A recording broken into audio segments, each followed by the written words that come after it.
कल हमें एक कंप्लेंट आई थी। एक लेडी है जो कि कठुआ की रहने वाली है कि उसको एक लड़का फ़ोन पे तंग करता है, ऐसे तंग करता है, फॉलो करता है। तो उस कंप्लेंट के बेसिस पे हमारे वुमेन पुलिस स्टेशन में एक एफआईआर दर्ज हुआ है, FIR number 8/2021 under section 354D 506 and 67A IT act.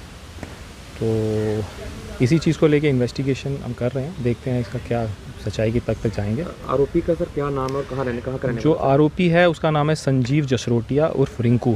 ये सन ऑफ गुरदयाल हैं, ये कठुआ का ही रहने वाला है। तो इसको हमने अरेस्ट कर लिया है कल ही। तो क्या सर कितनी देर से वो तंग कर रहा था इस अभी ये इन्वेस्टिगेशन का है। अभी हमने उसका फ़ोन वगैरह लिया है, देखते हैं कब से वो फ़ोन कर रहा था, ऐसे कब से फॉलो कर रहा था। SMS व्हाट्सएप चैटिंग थी, व्हाट्सएप चैटिंग बोल रही है लड़की। तो अब देखते हैं कि अभी इन्वेस्टिगेशन चल रही है। अभी हम श्योरली ये कह नहीं सकते क्या है क्या नहीं, कौन कौन इन्वॉल्व है, बट अभी ये इन्वेस्टिगेशन चल रही है। कहाँ से हुई है इसकी अरेस्ट हमने इसके घर से की है। सर कब अरेस्ट हुआ सर? ये कल अरेस्ट हुआ है। इन्वेस्टिगेशन में जो भी आएगा हम आपको बता देंगे। इस हिसाब से टाइम ज़्यादा है, कम है, क्या यही पीरियड है। देखिए, अभी इसके ऊपर जांच चल रही है। जो anti sexual harassment women cell है हमारा यहाँ, जिस दिन मेरे संज्ञान में ये बात आई उसी दिन मैंने उस बच्ची को बताया कि आप अपने कंप्लेंट कर लीजिए इसी सेल को। उसके बाद हमने उस तुरंत कार्रवाई शुरू कर दी। दूसरे ही दिन मैंने SSP साहब से बात करके उस जो लड़का था इसमें शामिल जो बताया जाता था एलिगेशन जिसके ऊपर, उसको पुलिस के पास भेजा गया और उससे पूछताछ करने के बाद और बच्ची को भी फिर पूछताछ करने के बाद अभी जो FIR हुई है उसके ऊपर काम चल रहा है। जैसे ही वुमेन सेल की एक कमेटी जो अपना काम कर रही है उसने सभी की स्टेटमेंट्स ले ली हैं और उसके बाद जो भी जांच होगी, जांच के बाद जो भी रिपोर्ट बाहर आएगी उसके ऊपर सख्त से सख्त कार्रवाई की जाएगी। ऐसे अनासिर को यहाँ बिल्कुल किसी किस्म की कोई छूट नहीं दी जाएगी। यहाँ चूँकि जिस दिन मेरे संज्ञान में आया मैंने उसी दिन इसके ऊपर कार्रवाई कर ली। बट चूँकि ऐसे पता नहीं और कितने सारे लोग होंगे जो इस किस्म यहाँ सेक्रेटेरिएट में आके घूमते हैं और लोगों को एक्सप्लॉइट करने की कोशिश करते हैं। ये उस बच्ची को भी पहले बता देना चाहिए था कि इस तरीके से ये सब हो रहा है। बट एनीवेज उस बेचारी को जब लगा होगा कि कुछ पानी सर से ऊपर जा रहा है तो तब उसने बताया। एनीवेज वो अच्छा किया उसने, ऐसे बच्चियों को बाहर आना चाहिए, खुल के बोलना चाहिए ताकि हम उन ऐसे अनासिर पे रोक लगा सकें। सर ये जो आरोपी है, जो एक्यूज है, क्या ये मुलाजिम है या नहीं? ये मुलाजिम नहीं है, कम से कम मुलाजिम नहीं है। जो मेरी जानकारी में है मुलाजिम नहीं है। ये इस हद तक ये इस तरीके से कोई कार्य कर रहा है।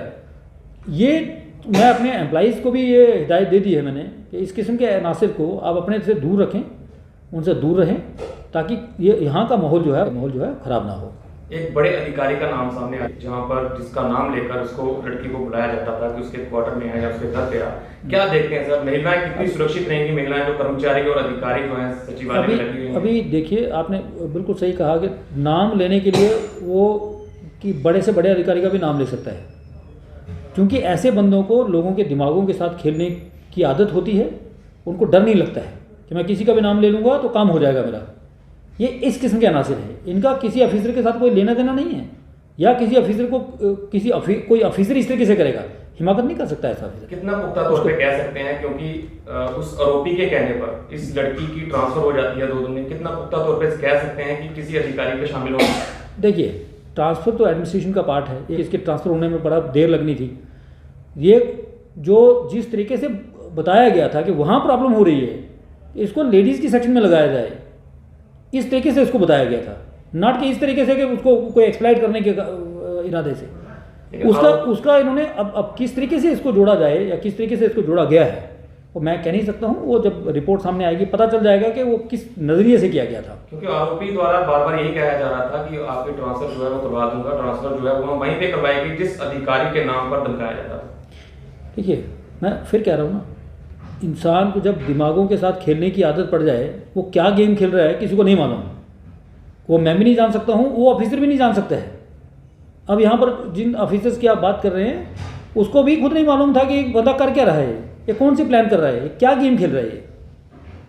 उसने तो अपनी मर्जी से उसकी एक्सप्लॉइटेशन को दूर करने के लिए किया, लेकिन हो रहा था उल्टा। अब वो किस तरीके से गेम खेल रहा था, गेम प्लान किस तरीके से कर रहा था, यू नेवर नो। अब ये बात जब तक सामने नहीं आएगी तब तक नहीं बता सकते। आखिरी सवाल, क्या कोई अधिकारी या कर्मचारी इसमें शामिल पाया गया तो क्या उस पर कोई कार्रवाई जो है 100% छोड़ने का सवाल ही नहीं है। इतना मैं गारंटी के साथ कह सकता हूँ, अगर कोई सचमुच में इस तरीके से पाया गया तो उसको छोड़ूंगा नहीं मैं, वो जो कानून अपना काम करेगा। लेकिन ऐसे लोग, ऐसे अनासर जो एडमिनिस्ट्रेशन के साथ खेलते हैं, ऑफिसर्स के पोस्ट के साथ खेलते हैं, उनके रेपुटेशन के साथ खेलते हैं, उसको तो कभी बख्शा नहीं जाएगा। ये सारी चीज़ें सामने